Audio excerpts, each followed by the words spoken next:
Oh, thank you so much. It's so wonderful to be back here.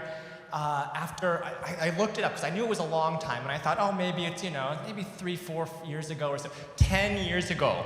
10 years ago I was here, but a lot has happened in the last 10 years, I think. But it's wonderful to be back at Pro Musica Detroit and to be able to share music with you this afternoon. And this is my first time here at the War Memorial, and I drove up and I was like, wow. This is an incredible place. And then I was like, where's the piano? And I was sneaking around and I saw through the glass and I saw there was a piano. I was like, that's gotta be where it is. Walked in and I saw this, it looks like an ocean. And it's just incredible. So I'm really honored to be here.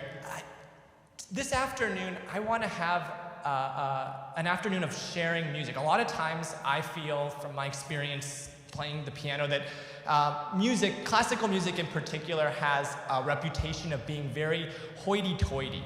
That's the technical definition term, I think, hoity-toity. And I think it's dumb. And I think that, that's another technical term. It's dumb because, music, I think, is for everyone. But over the last 100 years or so, a lot of these classical rules have come up regarding classical music. Things like, don't clap between movements. God forbid you clap after the first movement of something if you really like it. Other things like, don't cough, you mentioned, or, if something happens, or a little kid makes a noise or something, you shut the concert down and you just wait and glare until they leave the room. Do you think those people are ever going to want to come to a classical music concert again? Of course not.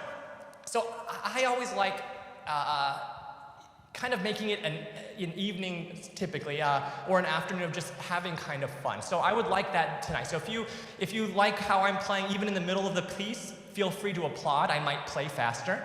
And that's actually what was done back in Mozart's time.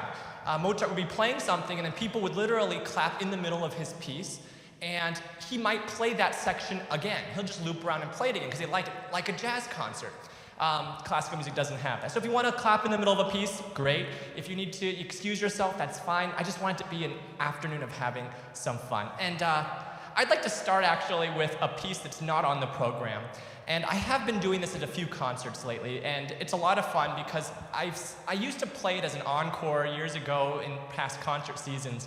But it's also a great piece to kind of warm up your fingers with a little bit. This is a piece by Mozart. It's the Turkish March, but this is a version, a transcription. It was rewritten into a version that was, I like to refer to as Mozart on steroids. This is the Arkady Volodos transcription of the Turkish March.